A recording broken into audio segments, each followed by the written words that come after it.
And we also have in common with NATO an almost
Ladies and gentlemen, please welcome to the stage the Digital Forensic Research Lab's Senior Fellow.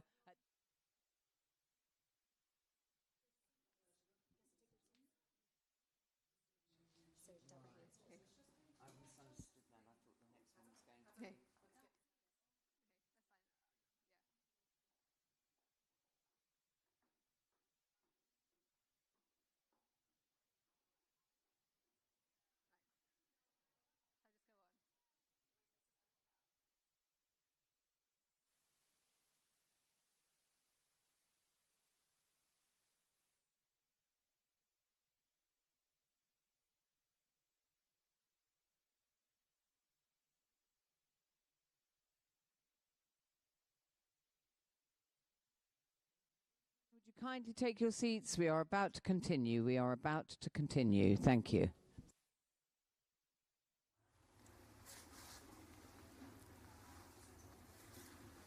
Okay, thanks.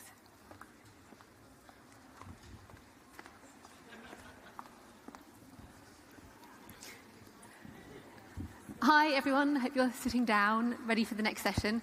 I'm impressed that you're all still here and glad, because the next session that we've got is one of the most important topics that NATO has yet to really grapple with, and that is how to deal with disinformation, the panoply of hybrid techniques that are being used against the West. But disinformation is an area that we've seen in recent years, particularly here in the UK after the Salisbury attacks. And so we are going to be hearing from experts about fake news, disinformation, how to spot that and how to counter it. But before that, we're going to have a bit of an audience quiz from GLOBSEC. So if you could all get your phones out, because I think you're going to have to be a bit interactive. And I'd like to welcome onto the stage the GLOBSEC Strategic Communication Programme Senior Research Fellow, Katarína Klingová, who will lead the session. Thank you.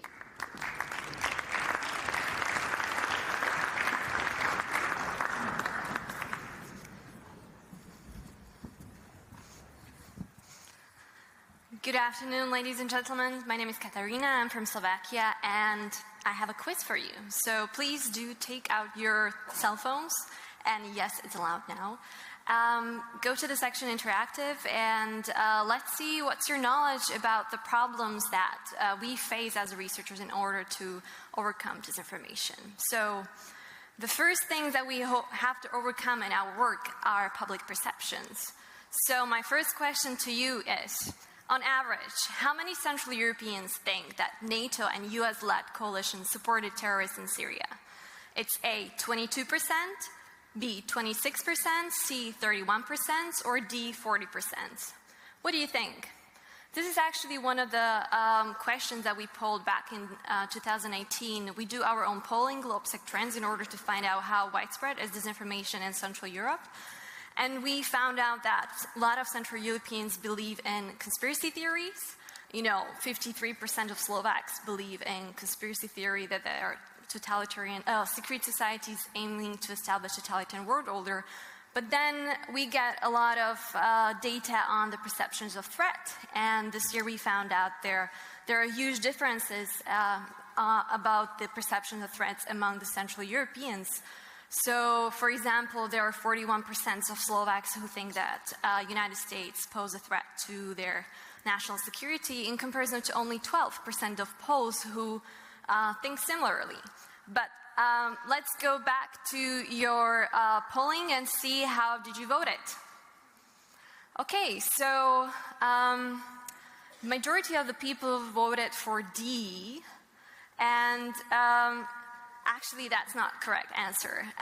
On average it's just 26%, but actually 40% of Slovaks, which is D, think that NATO and US-led coalition supports terrorism in Syria. So these kind of conspiracy theories and disinformations are very widespread about NATO in Central Europe. Okay, so let's go to our next question. How many websites have been identified by a group of independent researchers as spreading malign, disinformative, and conspiratorial content in Slovakia and Czech Republic? It's A, 118, B, 150, C, 162, or D, 180 websites. What do you think? I mean, we are a country of 5 million, and we're unique in the sense that we have a website that collects a list and provides a list of disinformation websites. It's called Conspiratory.sk. It's a project of peer agencies, and they basically rank any kind of website. It doesn't have to be disinformative or informative on the scale of 0 to 10, and if a website scores number 5 or over 5, they're considered to be spreading malign or disinformation content. So what are your results? Let's see, how did you vote it? Yes, correctly. There are 162 disinformation websites being listed in this database at the moment. And unfortunately, the numbers are rising, constantly rising. Okay, so next questions. In February 2017, a video of the transfer of military convoy of Allied forces through eastern part of Slovakia was spread with the disinformation narrative of preparation of NATO's invasion. How many people do you think saw this video within 24 hours? Was it 150,000, 575,000, 935,000, or over 1.3 million? It's 5 million country, it's 2017, so not a lot of bots and trolls, but we see a lot of disinformation being spread, especially when there's a NATO convoy passing Slovakia. So what do you think? Okay, let's see how you voted. Okay. Can we have the slide about the voting? Nobody voted? Almost. It was only 935,000, but it was 3 times as much as usually the Slovak video bloggers get when they post a video. So it became very viral and was pushed by those over 100 disinformation websites. Okay, next question. What is the ratio between the budget European Union set for detection of disinformation and the budget of the Russian state-sponsored media allocated for 2020? It's 1 to 6, 1 to 60, 1 to 160, or 1 to 260. As we know, I know I'm speaking a lot about Russians, but in my region, in Central region, it's predominantly Russian disinformation. I mean, China was mentioned several times in here, but still in Central Europe, it's predominantly Russian disinformation that is spread by a lot of disinformation websites or actors. Okay, let's see the results. It's not correct. The correct answer is 1 to 260. 260. I mean, in the next slide, you're going to see where some of the money is being allocated. In real time, it's 5 million to 1.3 billion euros. So yeah, it's 1.2, its ratio is 1 to 260. Okay, next question is going to be on online advertisement. According to the Global Disinformation Index study, what was the value of advertisements that were posted on 20,000 disinformation websites? Was it 150 million, 235 million, 300 million, or 325 million that were posted in 1 year on these 20,000 disinformation websites? What do you think? Monetary incentives are very, attractive for various actors to spread disinformation, and it's a good business eventually. Yes. Well, yeah, you guys have the correct answer. Almost $250 million worth ads was posted on disinformation websites. So a lot of money is making a lot of actors is making a lot of money on disinformation. But the good thing is that there are lots of good practices that we can share among each other. There are lots of good practices how we have been countering disinformation and hybrid threats. And we need to share them because we are NATO and we are stronger together. Thank you for your attention. And I'm going to yield the floor to my colleague, Jakub, who's going to be ready with a different presentation and different quiz. Ladies and gentlemen, please now welcome to the stage the Digital Forensic Research Lab's Senior Fellow at Atlantic Council, Jakub Kalensky.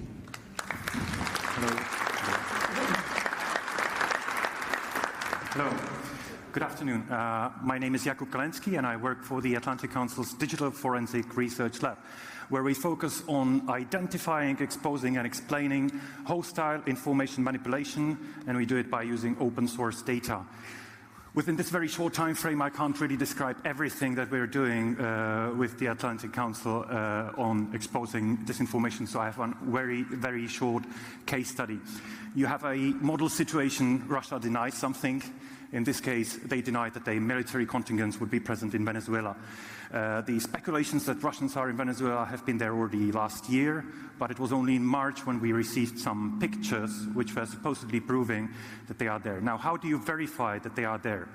First, you can rely on the experts. You can consult one of the most knowledgeable accounts on Twitter, which is Darth Putin KGB, who tells you do not believe anything until the Kremlin denies it. Kremlin has denied that the Russians are in Venezuela, so it must be true. And you would be right, but there is a more reliable, although a bit longer way. That's what we are doing.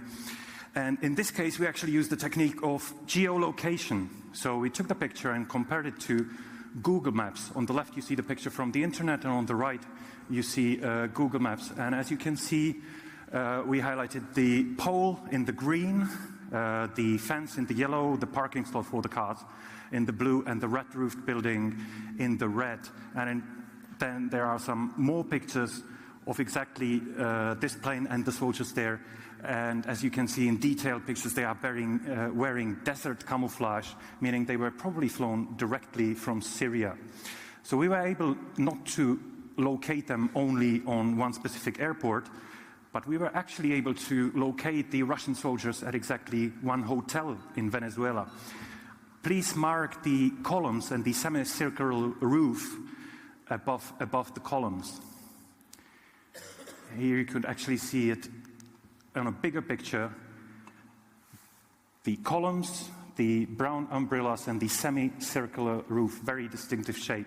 And you can see this very distinctive shape at exactly one hotel in Venezuela. So on the left, you would see the picture from Google Earth, and it is this hotel, Hotel Círculo Militar in Fortuna.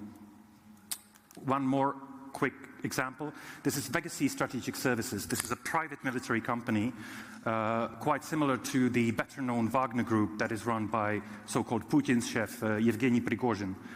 And we were trying to trace where this private military company is located in Syria. Again, we worked with pictures acquired via social media, and there you can see that the comment said that we should be looking in the proximity of Aleppo. And there is actually just one area near Aleppo with the exact location of the fenced area and those two buildings and the road there. Now, in more detail, you see the bigger building highlighted in the blue, the smaller building highlighted in the green, and you can see the road on the left. And it's exactly this area that you can see on the map near Aleppo. One more picture, here you can see the road better. It is exactly the location of the buildings and of the road. Now, further digging through open source data can actually reveal some more surprising information. So we looked up the address of Legacy Strategic Services, and then we were looking for people who actually who are on the social media admitting that they work for this company. And we have found this gentleman called Anatoly Smolin, the director of Legacy Strategic Services. And I think you wouldn't guess where he looks for the recruits for his private military company. It is a dating website. Find Your Ukrainian Beauty. So he was looking for recruits at this website, but apparently he was quite successful. He has found some beauties, and there you can see him on the picture in Syria conducting a training for the local Syrian fighters. So as you can see, working with open source data might be a bit of fun and might be a bit of surprising, but the main reason we are doing it is actually to protect the facts against those who are trying to undermine them, and thus to protect democracy and its institutions.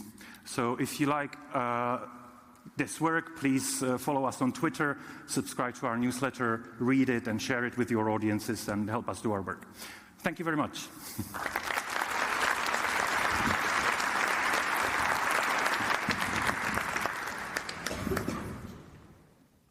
Ladies and gentlemen, please now welcome to the stage Director of the GlobalFocus Centre, Oana Popescu-Zamfi.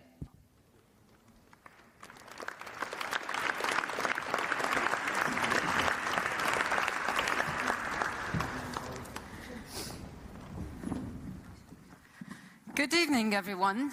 And as I gather from your previous questions, this is the session that you've all been waiting for. Because a lot of the questions have been about disinformation and interference. And I think the reason this session is particularly relevant is that we're all here today looking at the alliance, NATO, founded to counter, to prevent conventional, unconventional threats, and to essentially protect us against conflict, war.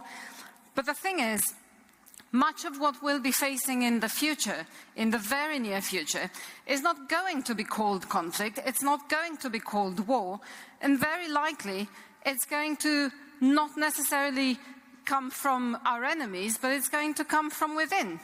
It's going to use our own populations against us, it's going to use our own governments against us, and very often we're not even going to be aware that this happens. I have here today Mr. Rand Waltzman, Deputy Chief Technology Officer and Senior Information Scientist from Rand Corporation, and Carl Miller, Research Director of the Center for the Analysis of Social Media at Demos, trying to sort this out for you.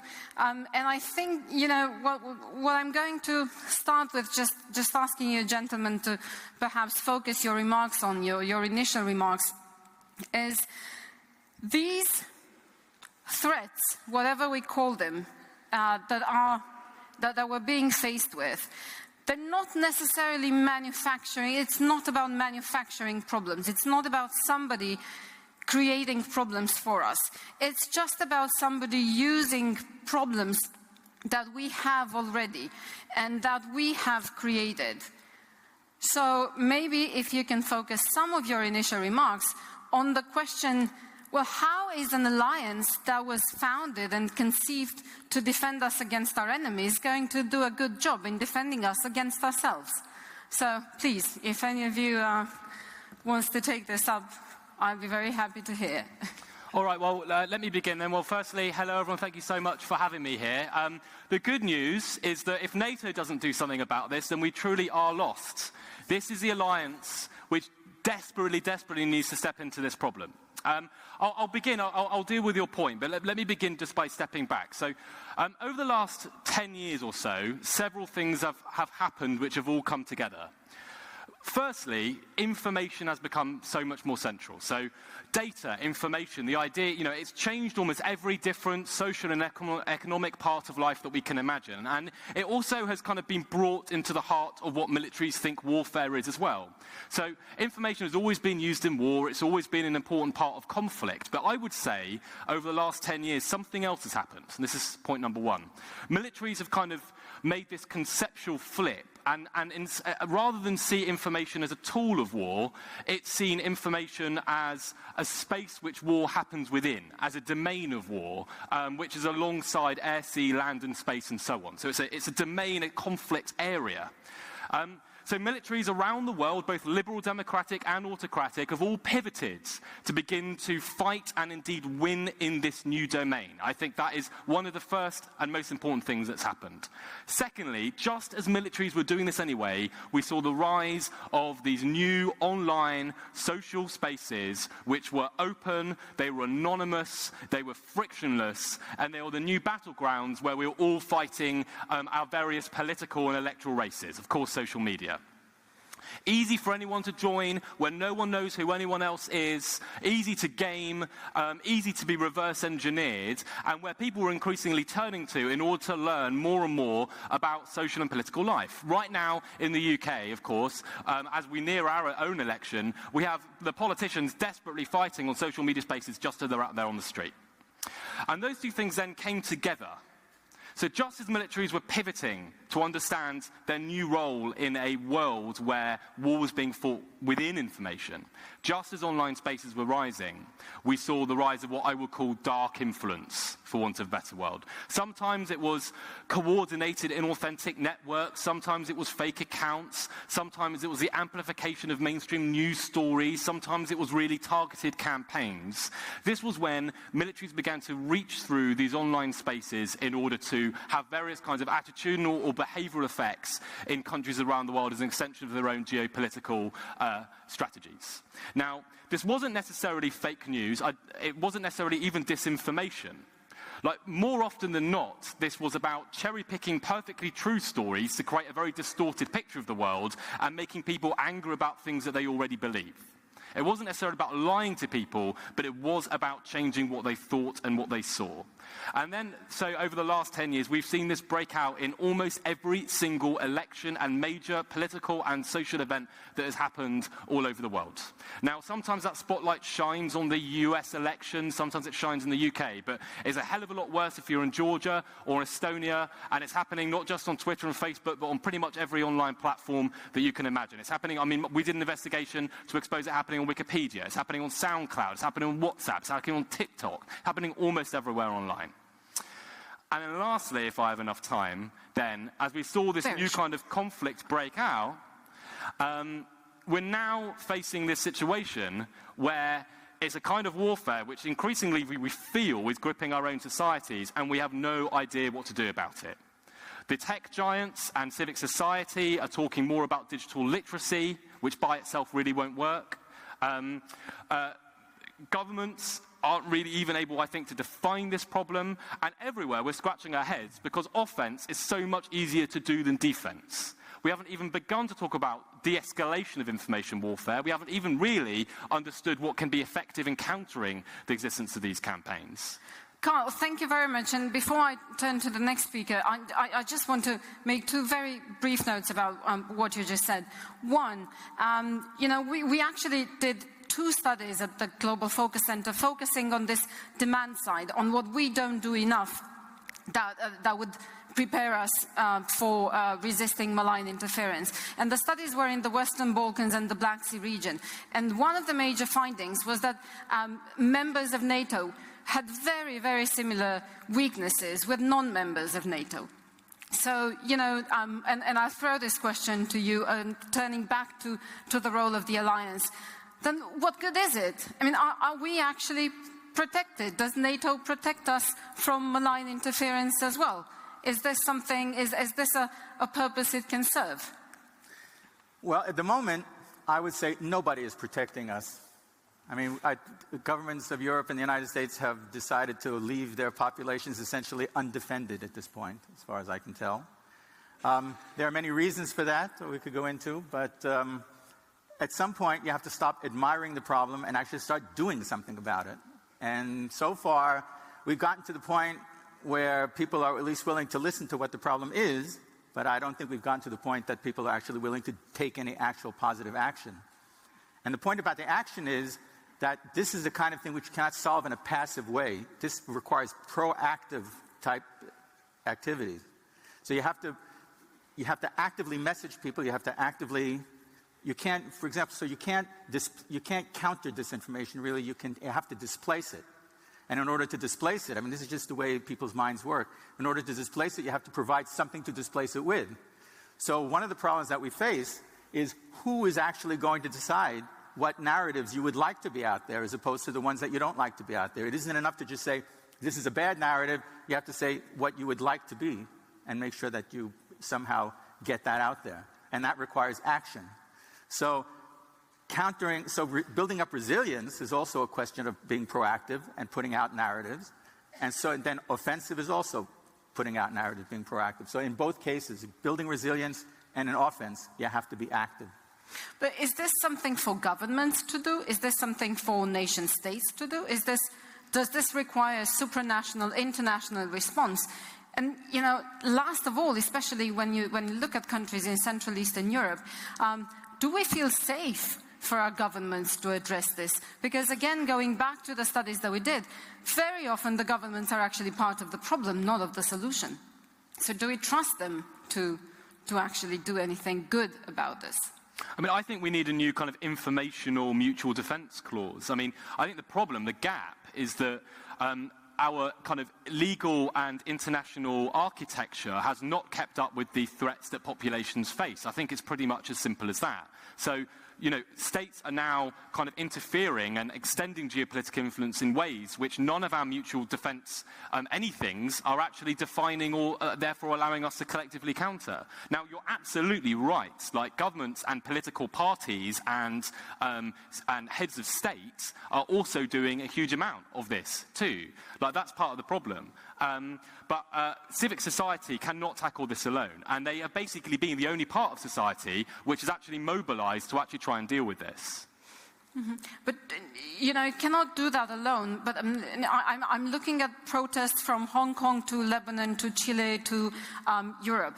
And the thing is, clearly political parties have probably lost their power of representation, and institutions of representative democracy have not kept up with the social changes. So can they actually address this problem within the framework of representative democracy? Or do we risk that just like people go out into the street, they will go out on social media, they will go out and trust people in churches, in all sorts of congregations, and they will not trust the institutions of representative democracy?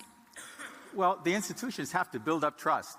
So you have to establish trust somehow. If you don't do that, then you can't really do much of anything. But we are at an all-time low of trust in institutions. Well, but the question is how much effort has really been put into building up trust? Mm-hmm. Okay. So I would posit that really not much effort has been put into that. But, I mean, look, the current, kind of solution toolkit that we currently talk about is unbelievably narrow. I mean, people basically either dwell on digital literacy training, which will reach people in formal education and might have Is this an illusion? Is this? Yeah. I mean, are we entertaining the illusion that if we inform people and educate them, they will be bright and smart and resist this themselves? It's the fuzzy, warm solution which doesn't tangle with any of the, arrangements and divisions of power which we currently have. The tech giants love it, and it might have some effect in 10 years' time of the people that have gone through it. But it's clearly going to be inadequate until then. So it's either that, or the other thing that people talk about is like direct governmental intervention at the content level into online platforms. Ooh. Well, right. I mean, right. Which I already feel like leaving. Which is offensive to Liberal Democrats for an entirely understandable and completely different reason. Now, the one thing that we don't ever talk about when it comes to trying to solve online kind of information warfare or illicit influence is platform engineering.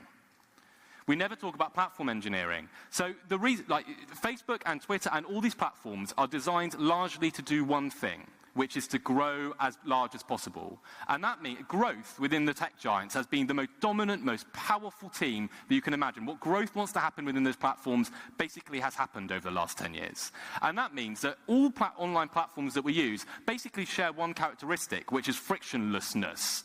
It's very, very easy to join. They're very easy to do stuff on. And you volunteer very little information to do with your identity or anything else when you do stuff on there. And that's all because they're designed to grow. Now, we might, as a society, at some point, come to a decision that platforms which are central to our social and political lives aren't best served by platforms that are also designed to grow as large as possible. Except also, I will interrupt you because, one, we like comfort. As consumers, as people, we like comfort, so we will go for whatever is easy. And then the other thing is democracy itself is a slow-moving animal, okay? I mean, democracy does not offer the same kind of smooth, frictionless process, and that's perhaps the beauty of it. So before starting taking questions from the audience, I will just ask you, is building resilience enough? Is it enough to strengthen ourselves so that we would be more resilient? Or do we also need a form of response? Do we need to clearly identify who's doing this to us and try to target those individuals or entities? Well, at the end of the day, I think the best thing is to build resilience. That's where you're going to be strongest. Because if the population is sufficiently resilient, then these kind of efforts by at least foreign influence can be resisted. The problem is that you have equal amounts of influence, maybe even worse, by domestic operators. Mm-hmm. So I would say, for example, in most countries, domestic operations by domestic operators are a much bigger problem or a bigger threat than by foreign influence. Mm-hmm. So somehow you have to get that under control. Well, because we have 6 minutes and a half, I'm going to take questions from the audience. I'm going to take 3 at once, and please speak in tweets.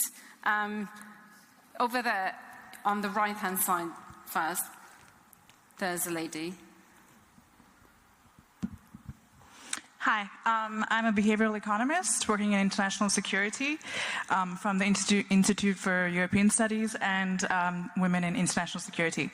So you talked about building resilience. What does building resilience actually look like? Because when we're talking about increasing defense spending and specifically NATO being agile and active in the digital age, what can we actually do to build resilience and combat, not counter, disinformation campaigns? Okay, so how do we build resilience? Let's take a second question as well. Here, just in front. Boris Ruger, Munich Security Conference. Rand, you spoke about internal actors, but isn't that a false dichotomy?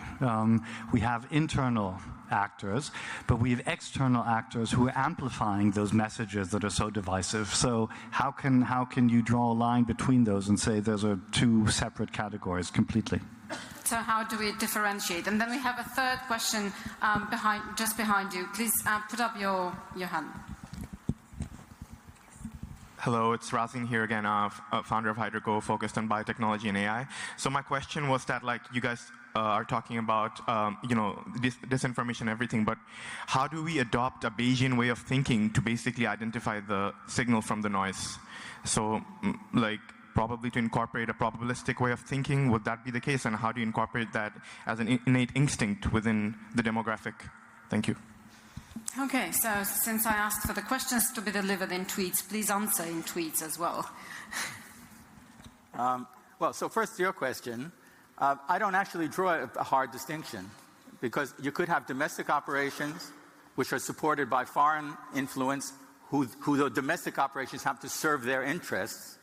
You could have foreign-originated operations, which I think is much, actually, of less consequence, probably.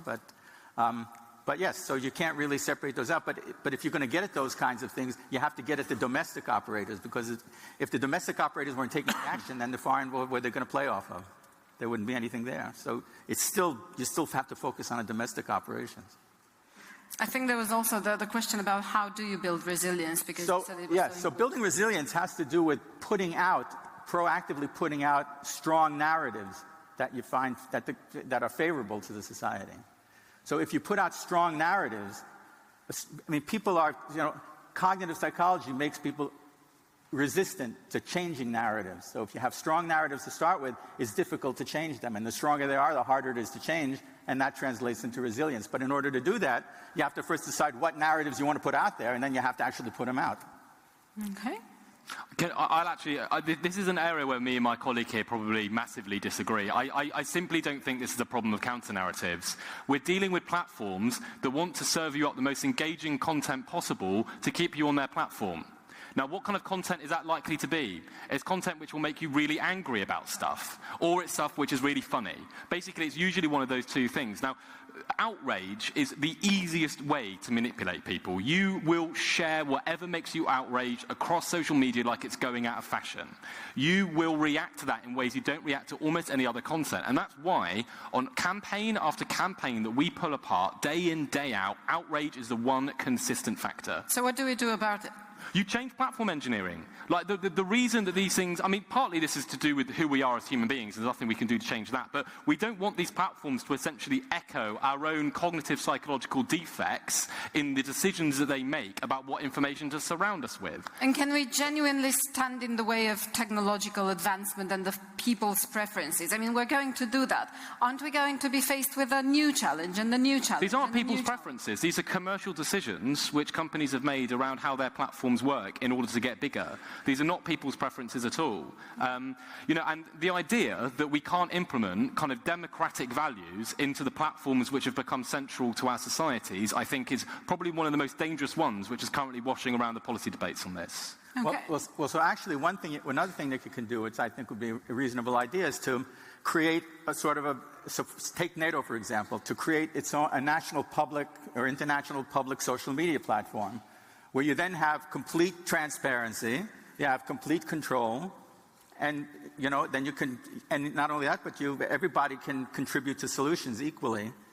Because right now with the platforms, for example, they're businesses, and whatever they say they're doing, you don't actually know that they're doing anything that they say, because they won't actually show you. So, Mark Zuckerberg is not an elected public official, and looking to him to solve the problem, I think, is a big mistake.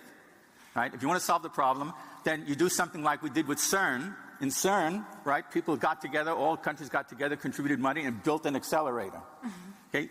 You do the same thing. Everybody get together, you build a public social media platform which provides all the transparency and all the information that you need.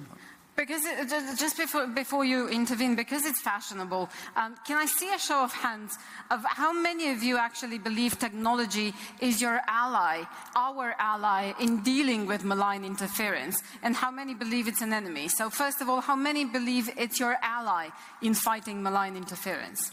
Okay, wow, that sounds overwhelming. And your enemy? Technology is your enemy. Okay, that's quite hopeful. Well, no, it's both. It is both, you're right. Very, very last words, because we have 20 seconds. So society, partly as a result of these influence campaigns, we think, or anyway, societies are becoming angrier, they're becoming more split, they're becoming more paralysed. That's why we've done nothing about it here in the UK.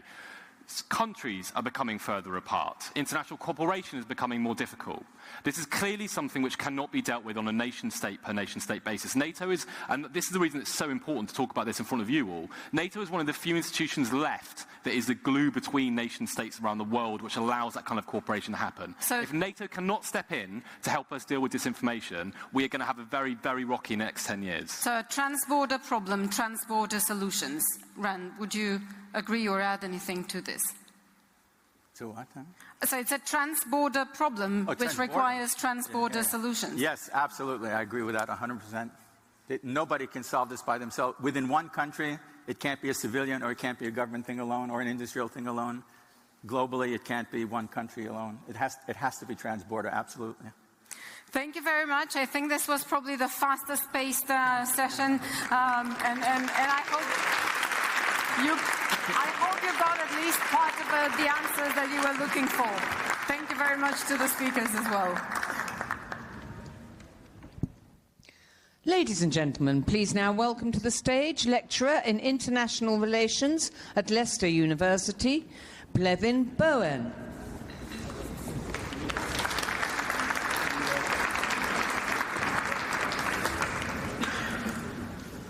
Thank you very much. So I'm here to talk to you today about outer space and what it means in the military context, given that NATO is about to officially declare outer space as a new operational domain for the alliance. What I'm going to do is hopefully give you some meaningful context as to what that means and also portray an accurate picture of the realities of military operations in outer space. And we'll hopefully touch on the issue of weaponization as well, which is never far away in media commentary on this issue, and something you'll probably hear a lot about in the news in the weeks ahead. NATO is about to declare outer space as an operating domain for the military. And this essentially brings NATO up to speed with what some of the larger member states of NATO have in practice done for decades, and in the case of Britain and France have put into writing in more recent years. So the United States Air Force has been talking about space as a military domain or an operational domain since the 1980s, the early 1980s. And Britain and France have recently followed suit. Britain has seen a lot of activity with new space doctrines and new policies and space security policies being published as well. And what this means essentially is that there's a recognition now in the NATO alliance formally that space is essential for military operations and for tactical and operational uses of military power. So rather than just strategic uses of space technology for slow burn intelligence, imagery intelligence, signals intelligence, it is now useful on the battlefield. And this is not new. Space being arguably decisive on the battlefield or essential goes back in the United States to at least the 1991 Gulf War. So this is a formal recognition really within NATO that space is essential for warfare, and therefore in a time of war, it is not unreasonable to expect those space systems to come under some form of attack or denial or disruption because of their utility in military operations. So one of the words that's bandied about in talking about outer space and military issues is space militarization. Indeed, one of the questions I got for this talk, or the prompts, was, should space be militarized? And that's like trying to close the barn door after the horse has bolted. Space began as a military realm. If it wasn't for the military applications of ICBMs and rockets to deliver nuclear weapons and to deploy spy satellites and communication satellites for military purposes, we would not have seen the massive amounts of investment in space technologies in the 1950s and 60s in the superpowers of the Cold War, and also amongst other European states and other countries like China and India as well. So space has always been a military realm. So talking about whether space is being militarized is something of a misconception, really. So we shouldn't be too alarmist about these sorts of declarations, because space began as a military environment. It's always been an environment that has been used primarily for military purposes. And scientific and commercial exploitation of space is something that has come after the initial military and intelligence exploitations of space. So space has always been a military realm. Weaponization then, in some of the initial press releases already, it seems NATO has had to say there are no plans to weaponize space. And one of the realities is that to engage in space warfare, you don't need to put weapons in space. So if you are afraid that putting weapons in space will allow space warfare to happen, you're missing the real fact, the strategic reality that you can engage in forms of space warfare with weapon systems that are based on Earth and not always those that are based in orbit. So anti-satellite weapon systems are proliferating. The United States, China, Russia and India all have kinetic or physical anti-satellite weapon systems program. Russia, I believe, is still the only one that hasn't tested one in recent years. But there are many other forms of attacking space infrastructure that are so-called soft kill mechanisms, like electronic warfare or computer network operations or computer network infiltration, what is fashionably called cyber. So there are many other ways of doing space system attacks, and they can happen on the ground, or they can happen with systems that are based on Earth that point up into space. So worrying about space weaponization has to be put in the context that we can wage space warfare now, at least from the perspective of the major powers of the international system, without putting weapons in space. So with that background, essentially my understanding of NATO now getting more interested in space as an operating domain means NATO has to figure out what its member states can do to better integrate and coordinate the rather disparate space capabilities of especially the European member states.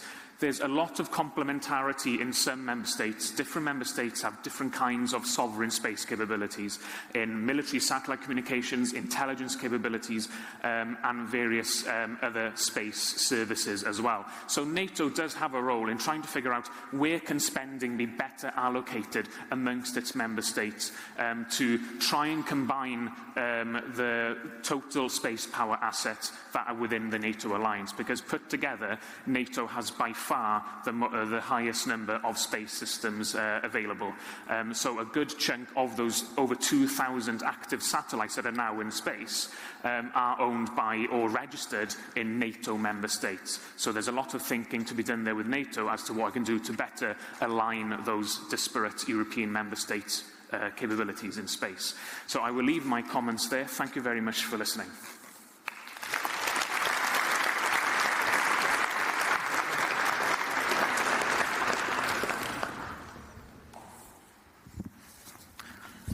Bleddyn, thank you very much for that fascinating presentation. I think we have time for just to probe you on one point.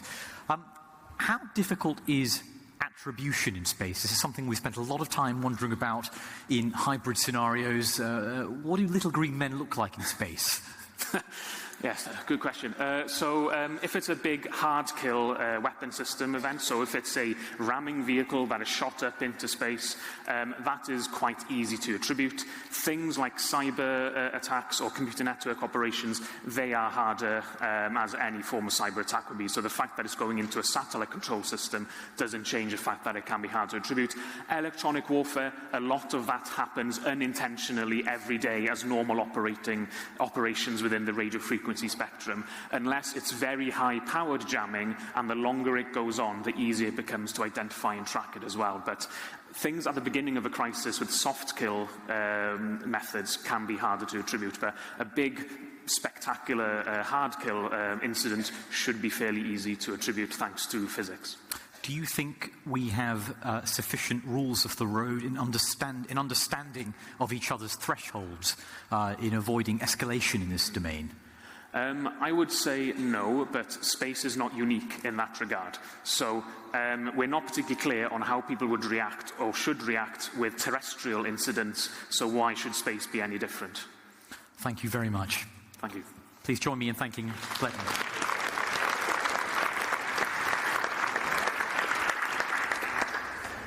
We are now very, very pleased to welcome a special storyteller to personify the power of the Transatlantic Alliance. This one is going to focus not on space security, but very human security.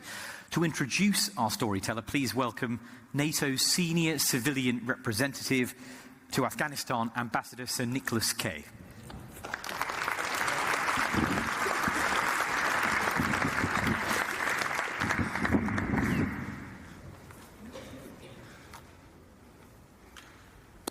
Excellent. I thought I was going to be introducing Aryana Sayeed, but maybe she'll be coming in a moment, I'm sure. Let me just say, you've been hearing about cyber before, social media. I think space is the next thing. Let's try now to bring you down to real people in real conflict. If I can, let me transport you in Afghanistan back to the year 1996. October 1996. I was there as a young diplomat 4 days after the Taliban arrived in Kabul, captured Kabul. I think I was the first foreign diplomat into Kabul after that. And I thought, well, I better go and see the Minister of Foreign Affairs. So I was taken by my embassy to the ministry, and it was in a little bit of disarray. They just had a change of occupants. The old head of protocol there, a lovely gentleman, said, "You'll have to excuse me, sir. The new lot are a little rough around the edges." So I went in and sat and had a meeting with the acting foreign minister, the Taliban acting foreign minister. I had speaking points to make, which were along the lines of, well, now you are running this country, you've captured Kabul, you will be held to the standards of international respect for international conventions, human rights, particularly women's rights. The conversation didn't go very well. He polite, I guess, more or less, but there was absolutely no meeting of minds as I was trying to tell him that if he wanted international recognition for Afghanistan, then respect for women's rights was going to be central to it. Wind the clock forward 20, if I do the math, 21 years, I think. And August 2017, I arrived back in Kabul. The first time I'd been back to the Ministry of Foreign Affairs as British ambassador, and I went into the ministry, also very spruce now and well run, and went in to present the copy of my credentials to the acting foreign minister. And she, because it was she, a woman, Adela Raz, who is now the Afghan ambassador in New York, was, of course, extremely interested. We had a very, very good conversation. One of her responsibilities in 2017 was women's economic empowerment. And I suddenly thought, my goodness, this is absolutely the night and day transformation that Afghanistan has gone through from the dark days of the Taliban to the days in now when you have a deputy foreign minister responsible for women's economic empowerment. Afghanistan is full of inspiring and courageous men and women of the post-2001 generation. And NATO we primarily, of course, think of it as a defensive alliance, very interested in military matters, but in its founding document in 1949, signed here in London, it said it is an alliance founded on the principles of democracy, individual liberty, and the rule of law. And in Afghanistan, the NATO mission since 2003 has very much enabled Afghans now to enjoy and to aspire towards the same rights that we all enjoy. So the hugely inspirational people include very much the young woman that we'll see shortly, Aryana Sayeed, I first met a couple of years ago in Kabul. She's very well known, famous. She hosts a TV program there called Afghan Star, which is a bit like Pop Idol. She's an incredibly powerful performer and singer in her own right. And 2 years ago, when I first met her, she had been back in Afghanistan to perform live in a stadium. As a young woman, this is very, very controversial. She received death threats. She was warned by the security not to perform. She ended up not performing actually at the stadium, but she performed at a smaller venue, and later that night I met her as she'd just come back from that concert. She's very impressive, and I would like you to welcome extremely warmly, so she can tell her story far better than I can, Aryana Sayeed.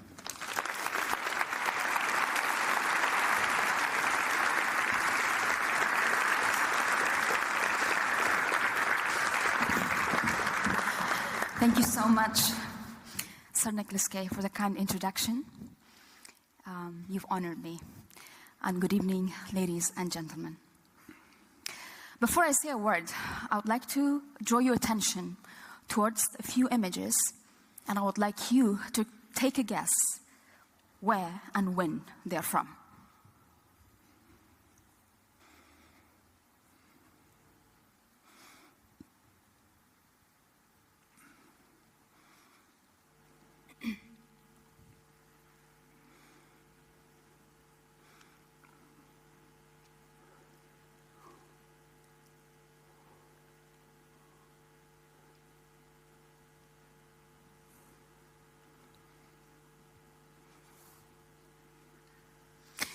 Yes, as some of you might have guessed already, this was the Afghanistan of 40 to 50 to 60 years ago, when it was ahead of so many of its neighboring countries and even some parts of the Western world when it came to human and women's rights. But then, unfortunately, we were hit by extremism, backward thinking, war, misery, and terrorism, as a result of which millions of Afghans had to flee the country, and that included my family and I. We first had to go to Pakistan, and from there, believe it or not, I was smuggled out of the country to Switzerland when I was only 12 years old. Our refugee case was rejected in Switzerland, so we came to England, where they gave us a beautiful home and an opportunity to grow. After finishing my studies, I decided to pursue a career in music. But even then, I never thought that someday I would return to Afghanistan, and that too as a female artist.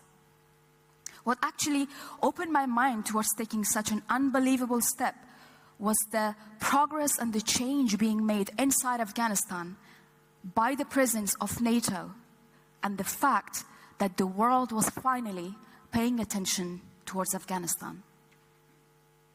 So I took my first trip back to Afghanistan in 2010. And on my way back to Afghanistan, I have to be honest, I was very nervous, and I was quite scared as well. And when I got there, I was suddenly so heartbroken and so sad because of all the poverty and the misery and the sadness around me. However, after performing my first concert in the city of Kabul, I felt and experienced something very amazing. I felt joy, I experienced happiness and positive energy and hope.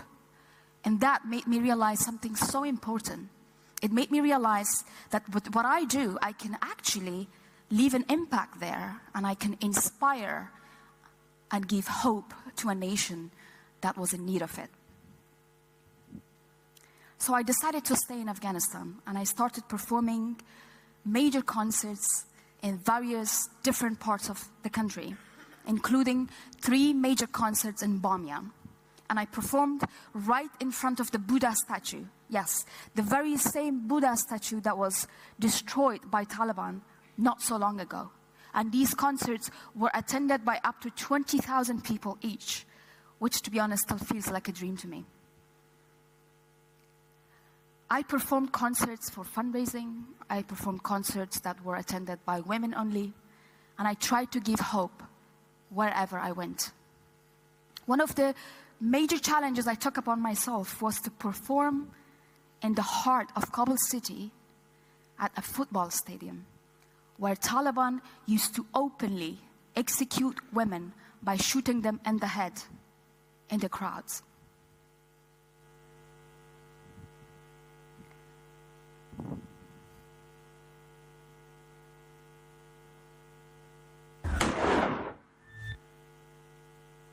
It's interesting to see a nightmare turned into hope in the same place.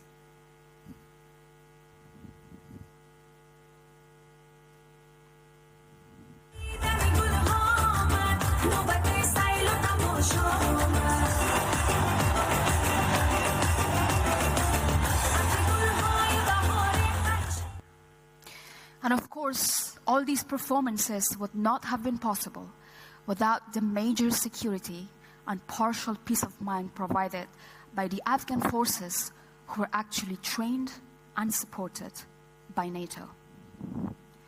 To share some of my personal experiences in regards to or related to improvements in the lives of Afghan women. And don't get me wrong, there's still a lot that needs to be done in that country. But when I went to Afghanistan first time in 2010, and whenever I looked outside my window and if I saw 100 people out there, for example, only maybe 3 or 4 of them would have been women. But if I look outside today, out of those 100 people, at least 30 to 40 of them are women. Women today have the chance to study. They are working, they're becoming politicians, they're becoming doctors, teachers, and they're even joining the armed forces. And to me, I personally think that these were the first and initial steps that had to be taken for Afghan women to finally have hope for a normal life. Now, I know, ladies and gentlemen, that there are discussions about the international community to walk away and leave Afghanistan, or to potentially reach a deal or a compromise with Taliban. Even though I personally support peace like everyone else does here, but I do not want us to sacrifice or risk the rights of Afghan women or all those achievements or the progress that has been made in that country for the past 20 years. And before I wrap up my story, I would like to take a moment and express my utmost appreciation. I want to express my sincere condolences to all those NATO families who lost their loved ones while serving in Afghanistan. But I want you to know that your sacrifices did not go in vain. That the future generations of Afghanistan finally have hope for a better tomorrow. And before I wrap up, I would like to show you a few more images of the changes and the progress that has been made in Afghanistan. For example, this image that you see, this is actually Kabul city during the civil war, which is approximately about 25 to 30 years ago. And so is this one, completely destroyed. This is the very historic and famous Dar al-Aman Palace, which was made by King Amanullah Khan, and this was the state of it during the civil war. This, of course, is the brutal rule of Taliban when they openly beat up, punish, and execute women. And of course, the very sad and unforgettable moment that was seen and heard around the world. Now, once again, I would like to go to the peace negotiations. And as I said, I know there are discussions about the international community to leave Afghanistan. But I wanted to tell you you, and by these images, actually, look at this. This is the same Kabul city today. And you saw the same Kabul city which was from 30 years ago, and it's rebuilt. It may not be as beautiful as London or New York or Paris, but this is the Afghanistan today. And this is the same palace. And I personally think that this is a sign of hope and a rebuilt Afghanistan. And this progress has not just been made in Kabul city, but in the other cities as well, like Mazar, Herat, my personal favorite city, Bamyan, Kandahar. Believe it or not, this is Kandahar, where it used to be the hometown of Taliban. And so is this one. Now, let me repeat again. If you leave and walk away from Afghanistan, I think that Afghanistan will return to civil war, where all those warlords are waiting to start attacking and fighting each other for money and for power. And they will not care about all those millions of innocent souls and lives that will be lost in the process. And Afghanistan will yet again go back to being the home of terrorism. And with the last image, to wrap up my story, I would like to tell you that if you forget and walk away and leave Afghanistan, you will be risking the lives and the future of these beautiful children. Thank you for your attention. I'm Aryana, and I represent today's Afghanistan. Thank you.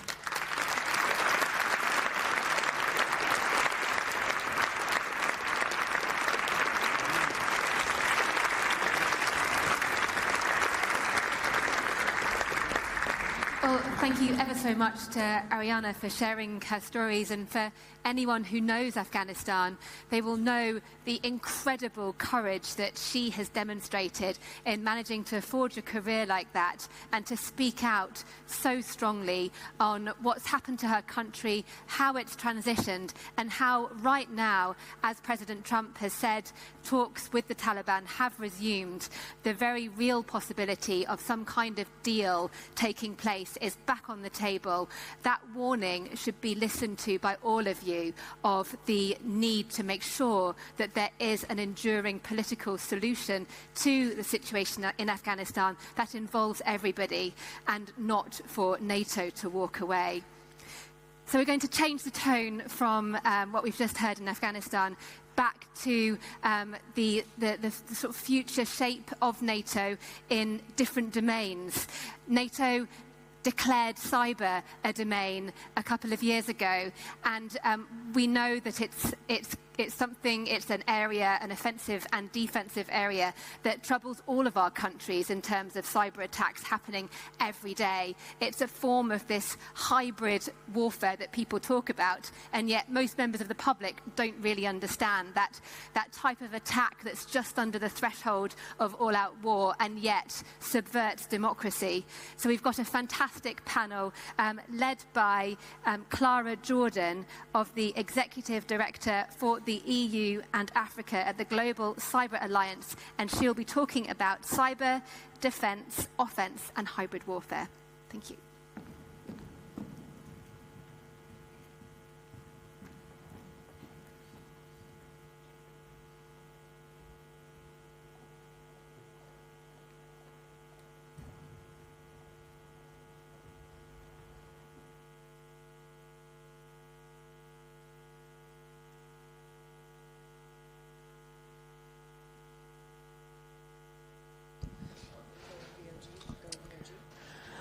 Ladies and gentlemen, now please welcome to the stage the Executive Director, EU and Africa, Global Cyber Alliance, Clara Jordan.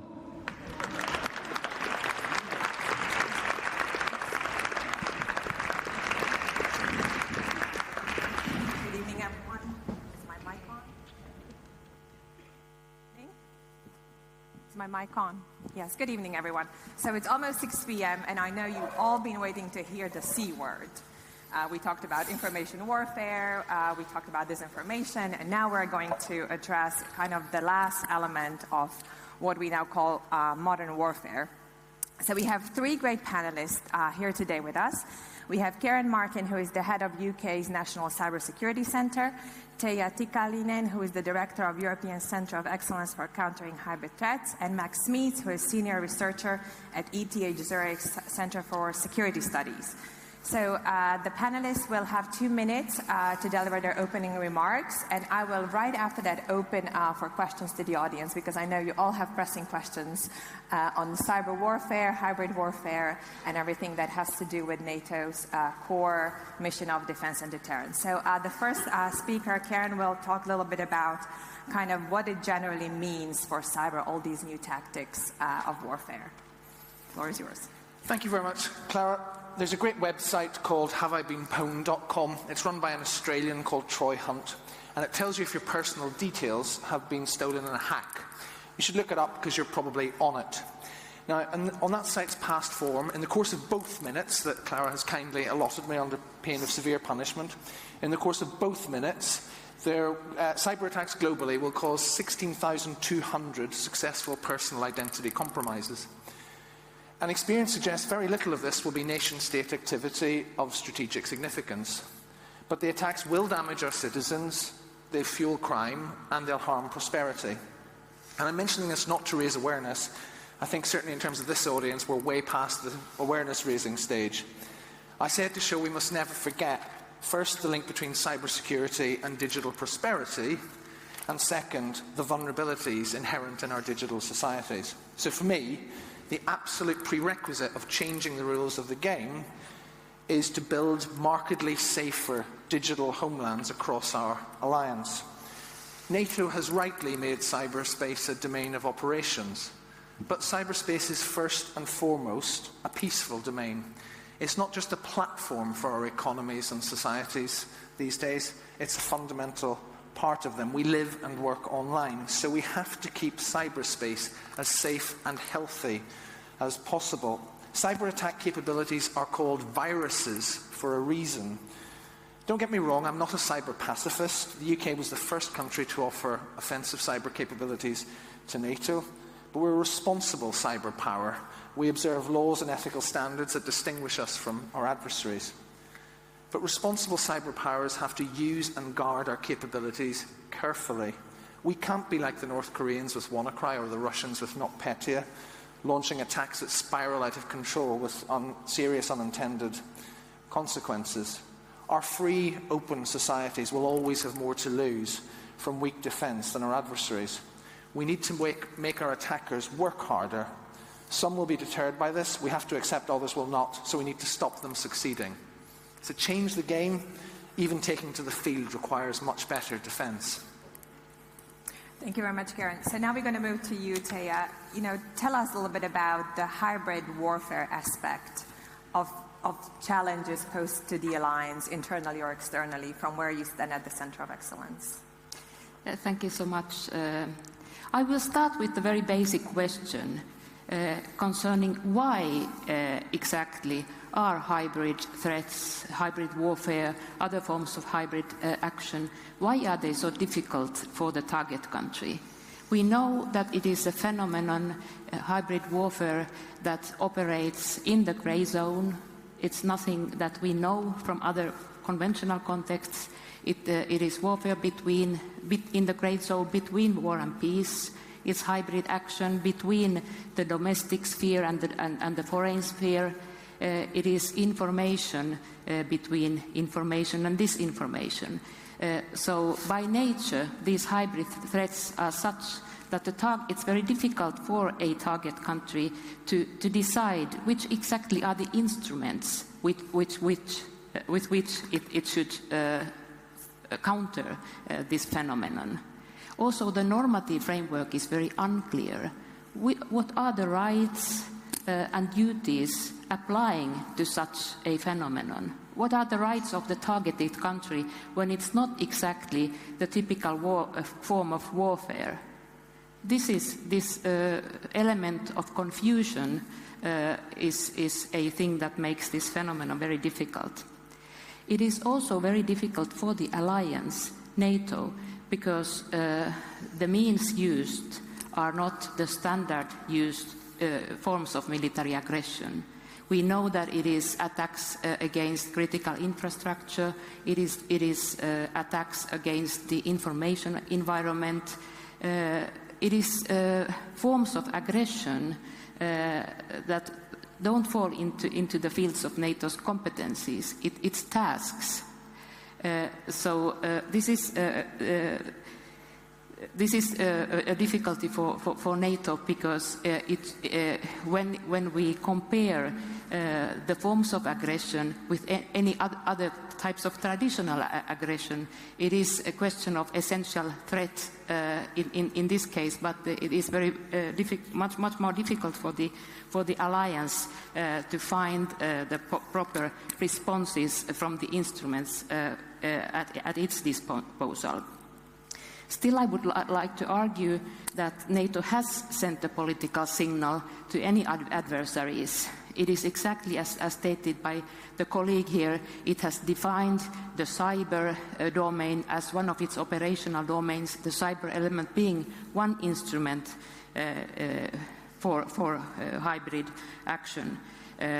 NATO has done a lot also in the broader hybrid field, and the Center of Excellence that I represent forms one part of that agenda where NATO and EU cooperate and try to find joint means to this phenomenon. I want to conclude with deterrence. If we want to respond in our traditional vocabulary, if we want to respond to aggression, deterrence is a well-known instrument there. Why is deterrence so difficult in a hybrid environment? It is being used by building resilience of our societies. NATO is doing that. It also provides a very important political framework for its member states in terms of deterrence by denial. Signal is sent to the adversary. But we also have the other form of deterrence called deterrence by punishment, which is a stronger form of deterrence. NATO has stressed that it is its willingness to, if needed, use the Article 5, activate Article 5 in a hybrid threat scenario or hybrid threat case. But we also do need to take into account that it's not easy for an alliance with those values as NATO has to use similar instruments as the adversaries use. So deterrence by punishment is difficult also in this respect. Thank you. Thank you very much. Well, this kind of ties it very well to Max. We talked about different instruments that NATO has. We talked about, deterrence by punishment or deterrence by action. I'd love to hear, how you think about how the use of offensive cyber effects within the alliance falls into the defense and deterrence and the overall mission of the alliance. Yeah. So last year, NATO reached a landmark that went largely unnoticed. There are now more member states which have publicly established a military cyber command or similar unit than there are member states which have not. As my fellow panelists said, there are several countries which have offered sovereign cyber effects to NATO missions and the alliance. And of course, at the Brussels summit, member states reiterated the cyber defense pledge and officially established the Cyber Operations Center to be fully operational in 2023. But we shouldn't confuse declaratory policy and even institutional development with an actual meaningful cyber capability. I wouldn't say it's all bark and no bite, but there are certainly too many problems at both the national and NATO level to believe that NATO will be effectively engaging in cyberspace the coming years. Just to put it in context, many of the military cyber commands were established between 2012 and 2014. after Stuxnet, but also at a time of austerity and severe defense budget cuts. Like, cyber was very much seen as this way to stay at the military forefront of war fighting and modern war fighting at a relatively small price. But as we realize today, that's actually not the case. Going cyber is actually pretty hard. For example, it continues to be very difficult to recruit talent, to retain talent. When it comes to exploit and tool development, it's challenging, especially because of the uncertainty of lifespan. And even within nation states, when we think about intelligence sharing between intelligence agencies and military cyber commands, we see an enormous amount of challenges. And lastly, as was said, still many of the strategic questions remain unanswered. It's still not clear to what degree cyber deterrence is an effective strategy at all, especially in a space where we are already constantly engaging, where we are not even trying to dissuade the adversary from conducting a certain activity because they're already doing so on a constant basis. There are many other questions. Think about to what degree we can use offensive cyber operations as maybe a counter force or even a counter value option. Thank you, Max. So Max highlighted some of the progress and some of the challenges. I'll ask my first question in a minute, but I'll start to ask for a raise of hands for questions. So, I mean, we talked a little bit about the progress, and NATO has made significant progress. If you think about it, and in 2012, it was the first time NATO said, oh, we need to strengthen our cyber capabilities. NATO was in a phase of awareness. You know, then in 2016, we talked about cyber as a domain of operations. And we're now in 2019 talking about using sovereign cyber effects. So what do you think is next in terms of really operationalizing the capabilities offered? What do you think NATO has to do as a next step in this space? Any of the three? Please. Well, so it starts, of course, at the national level, right? Again, as we've been mentioned a couple of times today, it's not NATO who owns most of the capabilities. And there, when we think about what we see at the national level, first of all, it's, as a military commander said, it's about people, people, and people. And we have made mistakes in the past. Many of these military cyber commands were established and were recruiting people from a variety of other military forces. So you basically brain drain from all those other military forces some of your most important IT talent, and then what you do, you provide a perfect recruitment platform for private sector companies who are also in dire need of that talent to recruit from. So you're actually losing a lot of the capabilities that you want. So one is, of course, continuing to invest in that. Now that comes, of course, with huge problems. Not least, it's very difficult to replicate talent. Many of the skills, the most important skills of operators, developers, and system administrators were retained at simply working together on GitHub, doing some code sharing, going to a conference, going to another hacker event. It's going to be really tough to put that kind of in a formal training program. But today, many of the training programs are literally 3 to 9 months long, and then they're pushed into a cyber command. We have to do better. We have to invest much more in that. And I think that's also a space where many of the NATO members can work together and are not doing that enough right now. That's great. So let's start with the first question here. Then the gentleman. Thank you. My name is George. I'm the Information and Cybersecurity Consultant and representing Georgia. My question is regarding the Article 5 and its invocation when it comes to the cyber. So, as you mentioned, there are too many unclarities and some blurry things regarding the cyber issues. But as we see, like almost 3 years, like NATO officially declared the cyber as a operating domain. So there are huge problems, there are huge issues regarding the attribution, regarding the proportional response, regarding the consequence and the magnitude of the attacks and so on. So I will not go into details. One thing, what I really think that it should be like the baseline and it should be start from that. So the Article 5, which is based on the armed attack notion, yeah? So how do you think, how long it will take to determine and to just to set the clear and strict determination of the armed attack in the cyber? Because all we hear about the armed attack should be like case by case, and we should just decide case by case the things, but it really brings more unclarities when it comes to the cyber. So how do you think when it's possible to have the clear and strict notion of armed attack in the cyber? It's not an easy question, yeah, I know. No, I think it's a hugely difficult question, but a very important one. And I wonder whether there is a political will within the allies to make or agree on such a strict definition of when, what kind of an attack does it need to be. Also from the hybrid perspective, the cyber instrument is used in concert with many other tools, critical infrastructure attacks. And it might also be that it is a combination of attacks simultaneously that triggers the use of the Article 5. But I think I don't see any great willingness. Perhaps colleagues know more about a definition of when the threshold exactly is reached.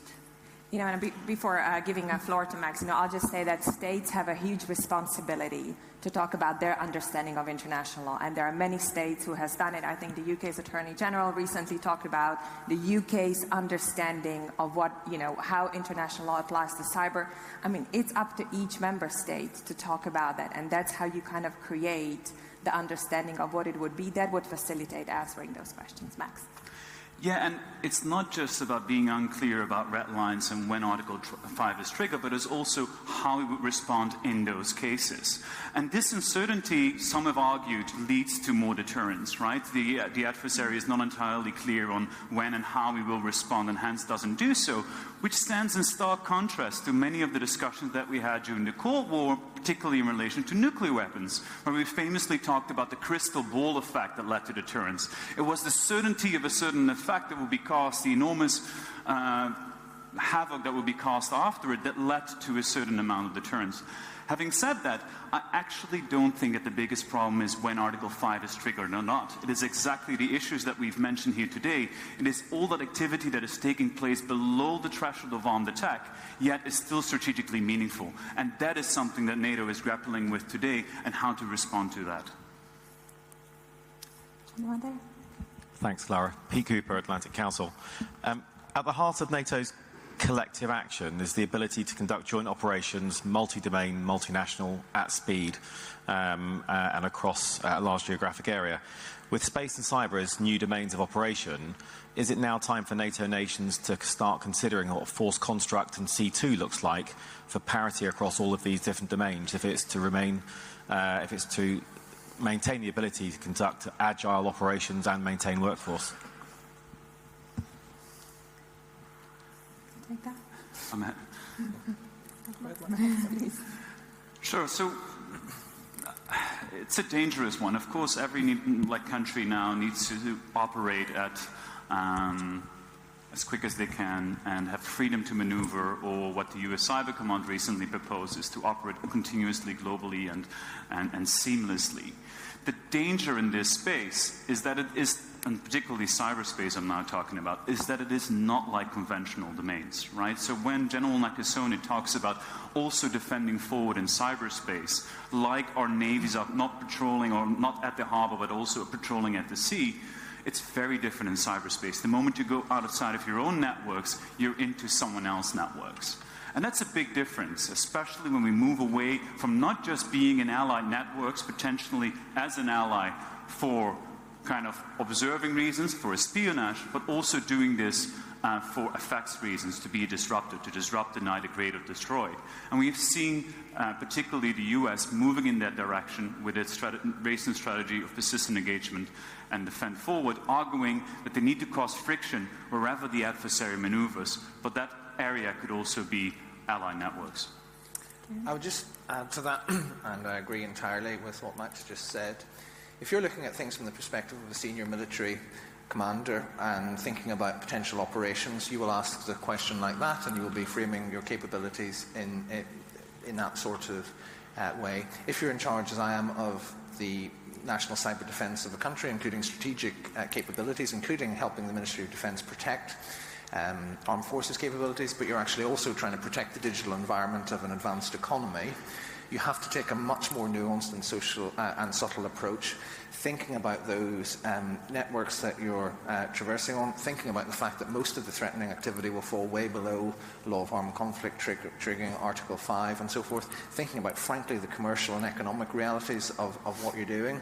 So, yes, of course, in terms of thinking of the future of NATO as a military alliance, these sorts of issues will evolve, but thinking about us as an alliance of like-minded advanced digital economies, we have to think in a different way as well. So let's start with questions. The young lady at the back, please, and then we'll have a microphone back there for the next question, and then at the back. Thank you, Lura Quain, researcher at the IEA in Dublin. I have a question with regard to human resources and talent, the market failure that you mentioned, Max, which is quite relevant. So how can you actually reconcile the disparate resources, or the resources gap as such, both the private sector and in the States? There's a brain drain at present, go away from the brain drain comment, and how can we actually find common ground and, essentially consolidating reputational risk, which is a common interest for both states and for private sector. Thank you. You want to talk a little bit about what you've done for the talent at your centre? Yeah, I don't like pessimism about cyber skills. I mean, we've got what we've got, and a lot of us, a lot of countries represented in the alliance are doing okay. We need to defend digital homelands better. We need elite defenders, but we need good enough defenders, and we need elite military capabilities. We also need ones that are necessary for just persistent engagement, defending forward, and so on. So let's not be overly pessimistic on this. We're trying to, in the UK, build two pipelines, if you like. The elite pipeline, intervening at a very early age in the school system, particularly in the female half of the population that's woefully underestimated on all sides of the cyber skills spectrum. Career paths in national security, but we include in that industry, and so forth. But then just looking at, for the vast majority of people in any of the societies across the alliance, we will not be looking to most people to wake up every day and think about cybersecurity or think about contesting cyberspace. We'll ask them to think about something else that's of national value, and we need to train them to be, even if it's just getting their phone out of the pocket after the meeting, to be digitally savvy. And that's a completely different skill set. And so that starts partly with the education system, it starts partly with large-scale training programs, but it starts partly with incentives, with regulation to get that right. It's a full national ecosystem, and I wouldn't be as pessimistic as sometimes the general consensus on this implies. Thank you. And the question at the back, please. Pirat Kuzik, Estonian Foreign Policy Institute, ICDS. How should we approach the thinking or the question on whether NATO is the fit format for these challenges? Where does the line go? Does NATO have to fight financial crime? And how do you decide that line? Thank you. I think NATO certainly belongs to the key actors, in my view, in the field, because by taking responsibility in this threat environment, NATO shows that it is capable of adjusting to changing conditions, and this is certainly what it tries to do. It's also the defense alliance of its member states, and when the threats are changing, it's adjusting. But of course, in this environment, it cannot protect its member states alone. It has been pointed out here that cooperation with EU, but also cooperation with private sector actors in this threat environment is more and more important. So partnerships of new type will be necessary for NATO, but still I think with regard to its basic treaty and the obligations there, it is the one that takes this responsibility, and it should do. Yeah, it certainly has an important responsibility, but we shouldn't, as you may be referring to, militarize all the problems, right? And so it's a difficult balance, and I think we see this with the questions such as resilience too, where of course depending on the specifics and what type of resilience we're talking about, maybe resilience against cyber attacks against critical infrastructure, or resilience, as the previous panel talked about, disinformation operations, where we address very different entities. We need to be aware of where NATO kind of stops and ends. And I'm, as much as I see an important role for NATO, there is a danger of kind of overextending that too. So we'll take the last question there at the back, Sven. Thank you. I'm Sven Jakub, International Center for Defense and Security, a think tank in Tallinn, Estonia, formerly at NATO Cyber Center of Excellence. And two short comments. First is on deterrence in cyberspace. One of the speakers said that he's not sure whether it works in a cyberspace. I don't think there is any reason why it should work in a cyberspace. In the same way as if a land threat is not to be deterred only on land. It has to be a multi-domain deterrence. And the second comment is on a threshold of Article 5 for cyber attack. I mean, essentially, Article 5 is always a political determination. And I think what the leaders will look at that is the effect of attack, not the domain through which it materialized. So I would say that if a cyber attack blew up a nuclear power station, effect of that would be catastrophic, and I think then this is over threshold. Otherwise, setting a threshold on such a matter invites adversaries to play just below it. Thank you. Thank you. Any last reaction? Let's do a quick round of... A couple of quick responses. Firstly, on the pragmatism about your approach to Article 5, I think that must be right, and it goes wider than that. When I started the National Cybersecurity Centre and was planning for what sort of major incidents we'd have to respond to, I'm not making an Article 5 point here. We didn't predict that our first one would be a North Korean ransomware attack that went wrong and hit the health service in this country, and I think we could model all sorts of things that might test Article 5, and then reality will contradict you. And I think on the wider point about deterrence, some people will be deterred, some people will have to work harder and they'll give up, but some people won't be deterred, and particularly as we worry about proliferation of cyber tools, which I think is one of the big strategic issues of the 2020s. We've just got to make sure that the attacks don't work. Any last comments? Well, from the hybrid environment perspective, I want to stress that cyber realm and cyber field is one of the instruments that are being used there. And the difficulty with this hybrid environment is that when a set of instruments are being used simultaneously, it's a huge challenge, as we all know, to a society, and that's why we need all of these systems of cooperation. Also, it's an interesting question whether including something in the tasks of NATO currently means a militarization of the issue. This is perhaps something that we need to think about. With regard to the cyber approach of NATO as well, it's quite far from its original tasks with these duties. Last 10 seconds, Max. Yeah, no, I may have been... I didn't want to be overly pessimistic or negative about NATO's developments, and I just wanted to quote Ambassador Soren de Caro, who is also sitting here in the room, who said a couple of years ago, or 2 years ago, talking about offensive cyber used to be kind of blasphemy. You wouldn't talk about it at all. We were talking about within NATO about cyber defense until maybe 3-4 years ago, but certainly not cyber offense. And so we've come a long way, and we may have still a long way to go, but that's important to keep in mind. Well, join me in thanking the panelists for this very informative 30 minutes. Thank you.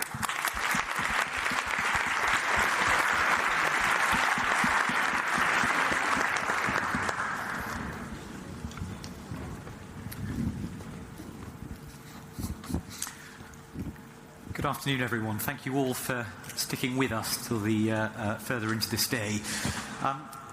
A lot of today has been thinking about a few things. One of them is the transatlantic relationship and the position of the United States.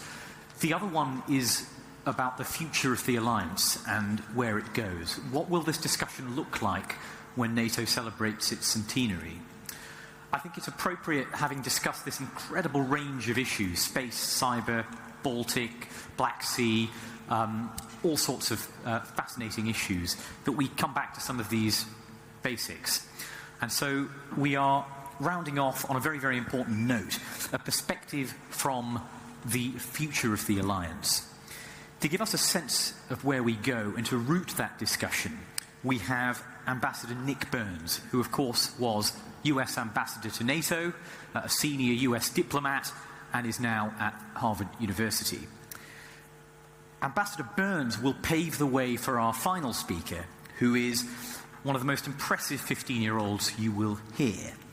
Olivia Seltzer, through her publication, is helping young people everywhere think about global affairs and current affairs, global affairs and current events that impact our lives today and tomorrow. Ambassador Burns will share her background in a moment, but for now, please join me in welcoming him.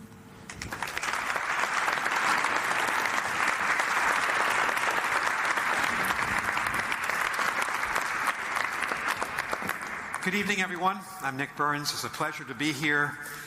On 9/11, I was a very new American ambassador to NATO. I'd been there for 10 days. And when we were hit hard, 3,000 people dead in New York City and Pennsylvania and Washington, D.C., my phone started to ring. The Canadian ambassador, the French ambassador to NATO, the UK ambassador, the Dutch ambassador. We want to help. What can we do? And within 12 hours, we had decided to invoke Article 5 of the NATO Treaty. An attack on one is an attack on all. And I can tell you, it was an emotional day, because Americans are not accustomed to being on the defensive, not accustomed to terrorist attacks on the scale of 9/11. All of our NATO allies stood up that day, and they supported us. It was emotional, and I felt grateful, and I feel grateful now. And that's why I support NATO, because Americans shouldn't want to live alone in the world. We're powerful, but we can't defeat climate change on our own, and we have to defeat climate change. We can't arrest war on our own. We can't get much of anything done without Britain, without France, without Germany, without Greece. I'm grateful to NATO. And so when our president said today, President Trump, here in London, the United States doesn't get much out of NATO, I thoroughly disagree. The United States of America depends on our allies. We depend on our allies. And the only way we can create a just world, a peaceful world, which we should all want, especially the younger people here I'm seeing in great numbers, a safe world, is to stay together in this terrific alliance. And by the way, after 9/11, when the NATO allies invoked Article 5, they sent their troops to Afghanistan. The NATO allies and their partners have suffered over 1,000 combat deaths, several thousand wounded, and they're still there today. So as an American, I wanted to come here tonight to London to say thank you to the British people, to the French people, and to the peoples of the NATO alliance. We have to be hopeful about the future. And there's a 15-year-old young woman here from Santa Barbara High School, in the most beautiful town in the United States, I think, Santa Barbara, California. If you haven't visited, you should. She has started a group called The Cram. She's trying to get young kids interested in being active, in being in the arena, in standing up for what they believe in, and registering to vote.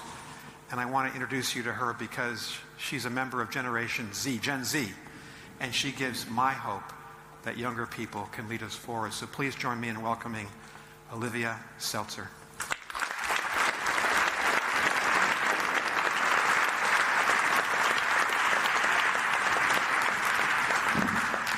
Welcome, Olivia. Thank you. This is the NATO Death Star, as we call it. Thank you. I would like to start off by introducing you to my generation. We are young, between the ages of 4 and 24. We spend an average of 7 hours on our phones each day. We are the most ethnically diverse generation yet. We go by many names: the I generation, the founding generation, the Hamilton, yes, Hamilton is in the musical, generation. But mostly, we go by Generation Z. There's a running joke among Gen Zers that we are just stuck in this constant state of panic and depression, that we experience this never-ending sense of impending doom. And I think that's really a feeling that's been instilled in us from the very beginning. It's something I've tried verbalizing to my parents a number of times.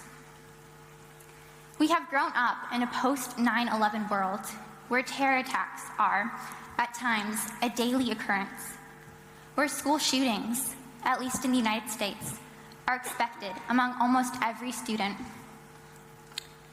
where climate change is always looming, a ticking clock that seems far too quiet, threatening our futures. In fact, it's estimated that in about a decade, we will have run out of time to halt the effects of climate change. I will be 25.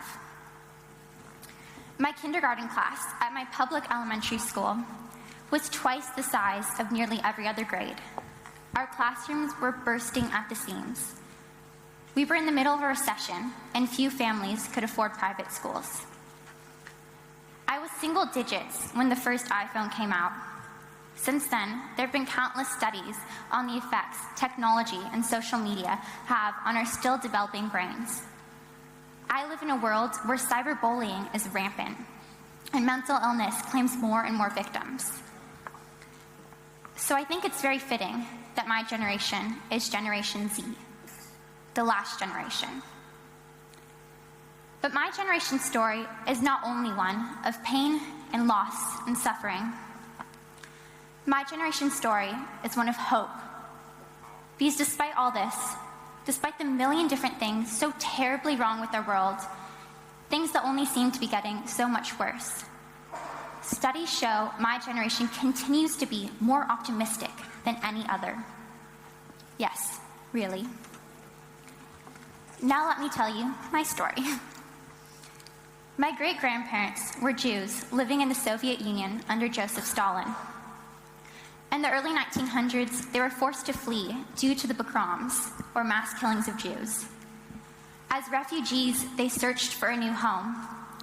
Only 3 countries offered to take them in: Mexico, Cuba, and Argentina. My great-grandparents decided to escape to Mexico City and gave birth to my grandfather, Oscar. His first languages were Yiddish and Spanish. He would go on to speak 7. When he was in his early 20s, Oscar immigrated to the United States, where he illegally overstayed his visa. So my family's story is not just one of refugees and religious persecution, but also one of undocumented immigrants, illegal aliens. Oscar eventually gained citizenship and made a life for himself in Los Angeles, where he and his wife, the granddaughter of Jews who had also fled the Soviet Union, gave birth to my father. I never met Oscar. He passed away before I was born. But his legacy lives on in my younger brother, who carries his name. My family now lives in Santa Barbara, California. I've never been to Mexico, nor Russia. But my family's story has connected me to the world in unimaginable ways. Right now, immigration is one of the most talked about and controversial topics in the world. And in the United States, hate crimes are on the rise, with the majority targeting Jews. I'm not alone in this connection. When the 2016 US presidential election took place, there was a palpable sense of fear at my junior high school. The majority of the students are Latinx, and many of their parents are undocumented immigrants from Central America. So there was this sense that what was happening in our government was impacting us all in a very big way. After the results came out, all anyone could talk about was the election. As someone who has always been very political, I was even more activated by this event. And I could see that others were too. The election exposed the massive interest my generation has in the news and in politics. But there was an equally massive problem. My generation wasn't reading or watching the news, which left this massive interest without an outlet. It's not hard to understand why. If you read the news, any news, the reporters and journalists are all going to be adults. Similarly, their intended reader is not going to be someone of my age group. Try watching the news, and you'll see ads for fighting hair loss. While that might be a problem for me eventually, it's certainly not one now. And that's because, yet again, no one is expecting someone of my age to be consuming the news. This creates media that's completely inaccessible for teens and young adults, not just because the news is not intended for us, but also because, unfortunately, it's not very understandable or engaging for my generation. I saw this as a huge problem for a variety of reasons. Every day, something goes on in the world that affects countless lives. And if we don't know about these things, we're doing a serious disservice to the people being affected for a very big reason. You can't change the world unless you know about it. Meaning, how can we be expected to create change if we don't even know where change needs to be made? The short answer is, you can't. That's why, in February of 2017, I founded the solution, the CRAM. Each morning, I wake up at 5 a.m. to read the news, create relevant stories, and rewrite them in a way that relates and connects to 13 to 30-year-olds. Then, I send it out in a quick, informational, and witty email or text. Our mission is to educate and activate, and our subscribers come from over 80 countries all over the world. Our monthly viewership is over 1 million. And you'll find this: recognizing a problem, creating a solution, is a common theme among Gen Zers. Because, yes, we are the last generation. We feel we are the last line of defense to solve the countless problems facing our world. But we are not standing idly by. We are not twiddling our thumbs. This sense of urgency has turned us all, myself included, into activists. And the interesting thing about this is how creative and innovative we've had to become in our activism. Many of us can't yet vote, so we raise our voices even louder in the hope that those who can will listen. We strike, we protest, we organize, we take to social media, we invent, we found organizations and charities. We do everything we can to ensure our future children won't have to fight, too. So we've established that Gen Z recognizes the problems facing our world. We've established that we see hope in ourselves and how we continue to fight. But how does any of this tie in with NATO? I turned to my Gen Z readers to find out. 75% thought they knew what NATO is, but some thought it had to do with trade, or maybe even got it confused with NAFTA. One Gen Zer thought it was a women's group. Of those who did know what NATO is, 86% thought it was necessary. The 14% who didn't were, interestingly enough, comprised of leading youth activists. And furthermore, those who did know what NATO is knew very, very little, on average ranking their knowledge a 2 out of 10. 76% of those who did know what NATO is did not think NATO does enough to address world issues. But alternately, almost no one knew that NATO counts environmental safety and climate change as some of its focuses. The biggest overarching theme I saw was one of disconnect. And here is my theory on why. My generation is young. We are used to being locked out of the system due to our age. And I think that's led to a sense of moving on, of, oh, we can't get involved here, so we need to find a different path. When asked what NATO can do to better engage young people, the answer was simple. Come to us. We are here. We are waiting. All we want is for older generations to listen and take action. We are doing the work. We are gathered en masse in classrooms and on social media. We want to get involved, so give us a way. Give us opportunities to become part of the conversation at NATO, precisely like you're doing by having me up on the stage here today. Educate us, on and offline. The most common response I saw was to access my generation through social media. The work you are doing is relevant, but we just don't know about it.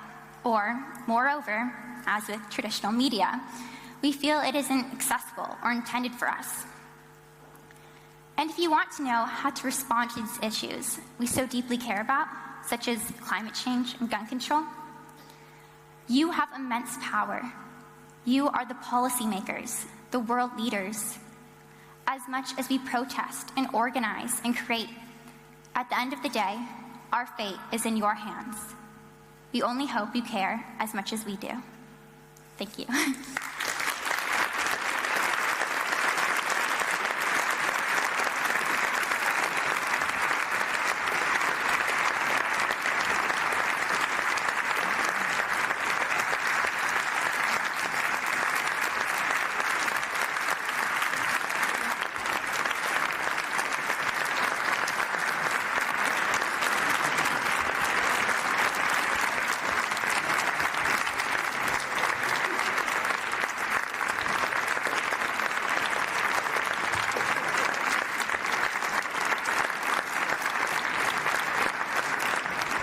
Thank you for that fantastic presentation, particularly for that very personal view. Before we have you run away from us, if we could pose another question to you. You listened to lots of the conversation we had this morning and this afternoon.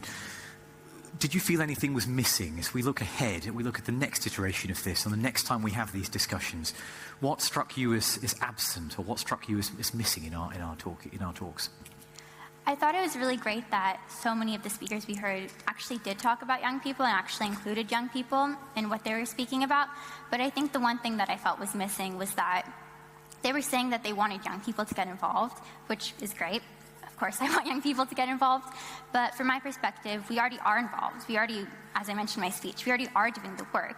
But we feel like this isn't being reciprocated from government officials, that they're not coming to us and wanting to work with us and actually listening to what we have to say. So I would say that was the one thing I felt was missing, was the recognizing that we already are doing these different things and getting involved and taking action, but we would like for people to start listening. That's a fantastic takeaway for the officials in this room, who I'm sure will be listening very carefully. Thank you so much. Thank you. Thank you. And really incredible to think at 15 to be putting up a website like that. I remember when I was 15, I got to do work experience on the Aldershot News. So we're reaching the end of what I hope you've all agreed it was a fantastic day. We thought we'd take you back to that question we posed right at the very beginning when we were testing the app out, about what you thought NATO's main focus should be or focuses in the future. And I think we've got the question and hopefully answers if technology has not thwarted us. Oh, there we go. So it looks like all of the above. Okay, that's kind of slightly boring, is the answer. Well done, everyone. You got it right. And I guess we were going to ask, over the course of the day, has your opinion changed at all? And we were going to redo the app to see if it had. Actually, let's see if it might go up a bit, I suppose, or down. So do you want to try again with your app and answer that question again and see if maybe your opinion has changed or not, and we can have a look and compare. But it's a fascinating result, isn't it? In a period in which we have an American defence strategy that explicitly talks about the return of great power competition, about officials talk about ending 18 years of smaller conflicts, that we still see, in this room at least, a sense of the importance of some of those missions. There's not a sense of weariness in the same way as one might expect. But let's see how the discussion over the day may have changed some of that. I'm not 100% sure how this works. Do we look now? I think we can see the results now. Okay, exciting. I'm aware not everyone may have had time to... You're probably on the edge of your seat. Yeah. I would be if I had a seat. Oh, there you go. Wow. It's gone up. Consistent. Yeah. Okay, well done. Even more people are correct. Well, that's good. So we've had an effect, and I think for me the takeaways from today are obviously the people speaking on the panels are huge supporters of the alliance, and we've had a really strong championing cry for transatlantic defence. But I think also we've had a lot of wake-up calls, not just Macron's, about how NATO needs to adapt. Yes, it's fantastic that here we are, 70 years of transatlantic defence, but given the changing nature of war and given the changing dynamics in power shifts across the world, NATO really needs to think quickly and adapt if we're going to, well, our successors are going to be in a forum like this in 70 years' time. I think what jumps out at me is this very powerful sense that we're dealing with a period in which there's obviously significant, very vibrant discussion about the future of the alliance that's shaped in many ways by changes in the domestic politics of member states, including waves of populism sweeping across different parts of the world. But that conversation, that discussion, is being additionally stressed by changes in the core business of what NATO does, which is that it's a military alliance. It has to prepare for conflict. But the nature of conflict, or the character of war, is also changing. We're seeing things that may stress the speed of conflict, may stress decision makers, the rise of artificial intelligence, the rise of missiles that can travel at over Mach 5 and stress existing defensive systems. We're seeing changes in the way precision missiles can target big platforms. So the political issues and the political challenges that we face are being doubly stressed by all of those technological shifts that are also changing the future force structures of armed forces, the equipment they need, the way they fight, the sorts of officers they train. And so this isn't just about the question of, is it about Russia, is it about terrorism, is it about the Baltics, is it about the Black Sea? This is in a more fundamental way about what does conflict look like over the next 70 years, because it definitely will not look like the sorts of structures that NATO had at its founding or in the decades afterwards. Yeah, I agree. And we were thinking maybe we should ask you if anyone wants to talk or offer their thoughts after today, given that it is all about engaging. So is anyone brave enough to stick a hand up and offer their thoughts? Oh, brilliant. Thank you very much. I like you. Once again, I'm George from Georgia, and I'm the Information and Cybersecurity Consultant. Of course, I will have some takeaway, and I will just have some advice to the NATO countries and to the alliance regarding there was talk about the research and development within the technology and innovating the alliance and so on. So, from my perspective, what I've seen, like recent 3-4 years when the cyber was declared as the operation domain, NATO is being a bit closed and a bit not much open to the research and to not much open to the some educational bodies and agencies. So I would suggest why not to give more chance to the aspirant countries and give more possibilities to be engaged and to be involved in NATO issues, to get closer much to NATO. I mean, the Ukraine and Georgia, of course, the first aspirant countries that we have right now, so almost 10 years and more. So there are really good capabilities within these. I work within the research on the Article 5 as well as so on. Yes, so giving more possibilities to the aspirant countries to be engaged in NATO, especially in R&D within the cyber. That's my takeaway from this. Thank you. Thank you. We had a question down here, the lady at the front. Thank you so much. Aryana, Johns Hopkins University, Washington, D.C. campus. So one of my takeaways, I think, from this conference today is related to the major topic, which is that of the Innovating the Alliance. So I think this goes beyond of the technological aspect. When we are talking about innovating the alliance, we also refer to processes of innovation, of institutional innovation at strategic level. So I think this could be two key points which we would need to develop and advance in future discussions.